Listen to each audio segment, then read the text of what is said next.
বাইতুল মুকাদ্দাস জয় করার দিনে আসরের ওয়াক্ত হয়ে যাচ্ছিল, সূর্য ডুবে যাচ্ছিল। তখন তালুত আল্লাহর কাছে দোয়া করেন। এই নবী এবং তালুত তারা সবাই মিলে এই 313 জন আল্লাহর কাছে দোয়া করেন, আল্লাহ আমাদেরকে একটু সময় দান করেন, বরকত দান করেন, যাতে করে আমরা যুদ্ধটা শেষ করতে পারি, আজকে আমরা যেন ওখানে প্রবেশ করতে পারি। আল্লাহ রাব্বুল আলামিন সুবহানাল্লাহ এই সূর্যের ঘূর্ণনটাকে থামিয়ে দিলেন।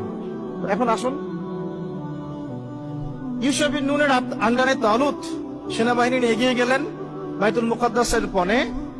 বাইতুল মুকাদ্দাসকে জয় করার জন্য আল্লাহ পাক পরীক্ষা নিলেন যে এই নদী পার হওয়ার জন্য একটা শর্ত, নদী পার হবে, পানি খেতে পারবে না, যারা পানি পান করবে তারা আমার সাথে যুদ্ধ করতে পারবে না। তো তাফসীরে কিতাবে আসছে যে মাত্র 313 জন পানি পান করে নাই, বাকি সবাই পানি পান করছে। মাত্র 313 জন পানি পান করে নাই, বাকি সবাই পানি পান করছে। এখন তালুত এই 313কে নিয়ে এগিয়ে গেলেন বাইতুল মুকাদ্দাসের দিকে। যুদ্ধ চলতে লাগলো। যুদ্ধের মধ্যে দাউদ আলাইহিস সালাম ছিলেন সেনাবাহিনীতে একজন, তখন তার বয়স মাত্র 15-16 হবে। তো ওই দিক থেকে আসছে একজন সেনা, আমালেকা সম্প্রদায়ের, তার নাম জালুত। সে খুবই শক্তিশালী, একাই সে 10 জনের সাথে লড়তে পারে। এদিক থেকে মাত্র একজন ছোট কিশোর দাউদ আলাইহিস সালাম, যিনি তালুতের সেনাবাহিনীর মধ্যে আছেন। উনি কিন্তু এখনো নবী নন, ঠিক আছে, উনি কিন্তু এখনো নবুয়ত পান নাই, সেনাবাহিনীর মধ্যে আছেন। একটা গুলতি নিক্ষেপ করে তালুতের এক চোখকে তিনি ফোঁটা করে ফেললেন।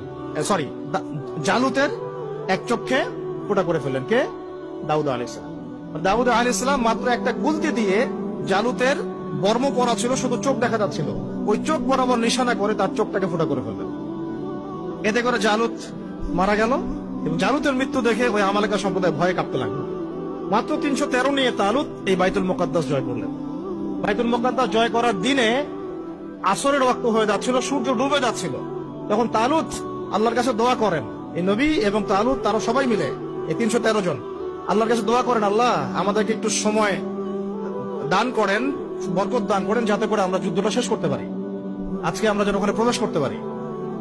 আল্লাহ রাব্বুল আলামিন সুবহানাল্লাহ এই সূর্যের ঘূর্ণনটাকে থামিয়ে দিলেন। ইতিহাসে এটা একবার হয়েছে, কোরআন সাক্ষী আছে, হাদিসে সাক্ষী আছে, দলিল আছে। এটা কিন্তু দাজ্জালের সময় হবে কিনা আল্লাহ ভালো জানেন, কারণ তখন কিন্তু প্রথম দিনটা 1 বছরের সমান হবে। কিভাবে একটা দিন 1 বছরের সমান হতে পারে আমাদেরকে ভাবতে হবে। তো এটা হয়েছে হিস্ট্রিতে একবার, সূর্যের ঘূর্ণন আল্লাহ থামিয়ে দিয়েছেন, তারা যুদ্ধ করেছে, বাইতুল মুকাদ্দাস জয় করেছে। কারা এরা? এরা বানু ইসরাইল, তালুতের বাহিনী, ইউশা বিন নুনের উত্তরসূরি, এবং এইখানে আছে দাউদ আলাইহিস সালাম। তারপরে দাউদ আলাইহিস সালাম সেখানে নবী হলেন। তার আগে বনু ইসরাইল ভালোভাবেই চললো, কোনো সমস্যা করে নাই। এরপরে দাউদ আলাইহিস সালাম যখন ক্ষমতায় আসলেন, নবুয়ত পেলেন, তাকে 40 বছর আল্লাহ পাক ওই জায়গা থেকে বিশ্ব শাসন করার অধিকার দিয়ে দিলেন। সুবহানাল্লাহ। তাহলে বাইতুল মুকাদ্দাস এবং আল আকসার ওই জায়গা থেকে